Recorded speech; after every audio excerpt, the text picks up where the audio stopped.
گول میز کانفرنس میں علامہ محمد اقبال نے پھر سے الگ ریاست کا مطالبہ سب کے سامنے رکھا، مگر کانگریس برے صغیر کی تقسیم کے کسی فارمولے پر بھی راضی نہیں ہوتی۔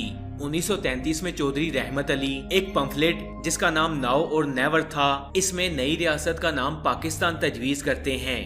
جب الگ ریاست کا کوئی بھی حل نکلتا نظر نہیں آیا تو قائد اعظم مایوس ہو کر لندن چلے جاتے ہیں اور پھر علامہ محمد اقبال کی درخواست پر 1934 میں واپس آتے ہیں اور پھر اپنی ساری زندگی مسلمانوں کی آزادی کے لیے وقف کر دیتے ہیں۔ 1937 میں عام انتخابات منعقد ہوتے ہیں جس میں کانگریس 1585 نشستوں میں سے 707 نشستیں جیت جاتی ہے، جبکہ مسلم لیگ کے حصے میں صرف 106 نشستیں آتی ہیں۔ اس الیکشن کے بعد کانگریس حکومت بناتی ہے اور مسلمان ایک بار پھر سے اپنے حقوق سے محروم ہو جاتے ہیں۔ چنانچہ 1939 میں جب یہ کانگریسی وزارتیں ختم ہوتی ہیں تو مسلم لیگ یوم نجات مناتی ہے۔ 1940 میں مسلم لیگ کا اجلاس لاہور کے اندر منعقد ہوتا ہے جس میں مولوی فضل الحق قرارداد پاکستان پیش کرتے ہیں جو متفقہ طور پر منظور کر لی جاتی ہے۔ اس اجلاس میں قائد اعظم اپنے خطبہ صدارت میں کہتے ہیں کہ 500 سال اکٹھا رہنے کے باوجود بھی ہندو اور مسلم کبھی اکٹھے نہیں ہو سکے۔ ہندو اور مسلم دو الگ الگ قومیں ہیں اور یہیں سے دو قومی نظریے کی بنیاد رکھی گئی۔ اس کے بعد پاکستان کا مطالبہ زور پکڑنا شروع کر دیتا ہے اور تحریک پاکستان عروج پر پہنچ جاتی ہے۔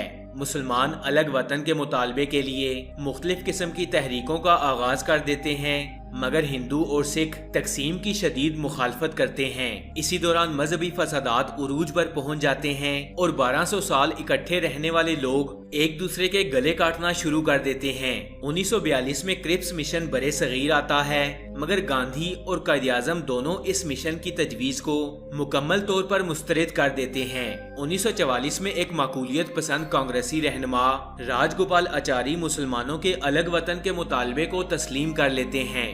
گاندھی جی متحدہ ہندوستان پر اڑ جاتے ہیں، جبکہ قائد اعظم الگ وطن کا مطالبہ جاری رکھتے ہیں۔ اب ہندوؤں اور مسلمانوں کے راستے واضح طور پر الگ الگ ہو چکے ہیں۔ 1945 میں واسرائے ماؤنٹ بیٹن شملہ میں رہنے والے رہنماؤں کی کانفرنس طلب کرتا ہے۔ جواہر لال نہرو ہندوؤں کی نمائندگی کرتے ہیں، ستارہ سنگھ سکھوں کی نمائندگی کرتے ہیں اور یہ دونوں تقسیم کے کسی فارمولے پر بھی تیار نہیں ہیں۔ قائد اعظم مسلمانوں کی نمائندگی کرنے آئے ہیں اور یہ مسلمانوں کی الگ ریاست کے علاوہ کسی بھی سمجھوتے کو ماننے کے لیے تیار نہیں ہیں۔ اس کانگریس میں مسلم وزراء کی نمائندگی پر کانگریس اور مسلم لیگ میں زبردست اختلاف ہو جاتا ہے اور ویور پلان بھی بری طرح ناکام ہو جاتا ہے۔ کانگریس اور لارڈ ویول قائد اعظم کو اس کانفرنس کی ناکامی کا ذمہ دار ٹھہراتے ہیں۔ ویور پلان کی ناکامی کے بعد لارڈ ویول عام انتخابات کا اعلان کرتے ہیں۔ کانگریس متحدہ ہندوستان اور مسلم لیگ پاکستان کے مطالبے کے ساتھ میدان میں اترتی ہے۔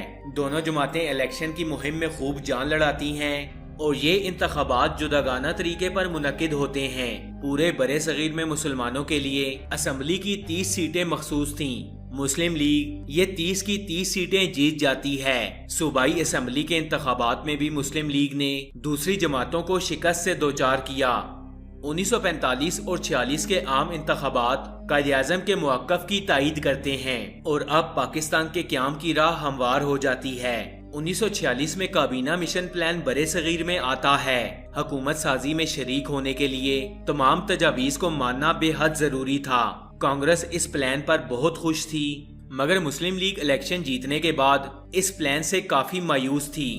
توقع تو یہ کی جا رہی تھی کہ قائد اعظم اس پلان کو ماننے سے انکار کر دیں گے اور مسلم لیگ اس قانون سازی میں حصہ نہیں لے سکے گی، لیکن قائد اعظم نے اس پلان کو منظور کر کے کانگریس کو وردہ حیرت میں ڈال دیا۔ اب کانگریس نے آدھا پلان منظور کیا، حالانکہ عبوری حکومت میں شامل ہونے کے لیے پلان کو مکمل تسلیم کرنا ضروری تھا۔ قائد اعظم کے مطالبے کے باوجود حکومت برطانیہ نے پلان نافذ کرنے سے صاف انکار کر دیا۔ مسلم لیگ اس سے انتہائی مایوس ہوئی اور 16 اگست 1946 میں مسلم لیگ نے یوم راستے اقدام کا اعلان کیا۔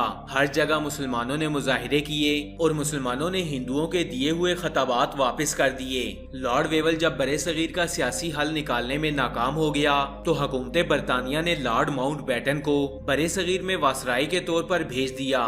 20 فروری 1947 کو برطانوی وزیر اعظم نے اعلان کیا کہ 1948 میں برصغیر سے برطانوی راج کو مکمل طور پر ختم کر دیا جائے گا۔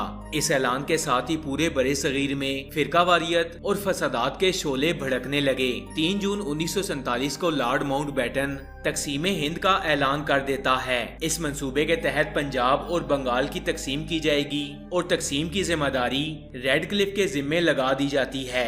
ریڈ کلف انتہائی متنازع تقسیم کرتا ہے اور نئے بننے والے ملک میں دشمنی کی بنیاد ڈال دیتا ہے۔ حالانکہ برطانوی حکومت نے 1948 میں برطانوی راج ختم کرنے کا کہا تھا، مگر حکومت برطانیہ نے 14 اگست 1947 کو پاکستان اور 15 اگست 1947 کو بھارت کو آزاد کر دیا۔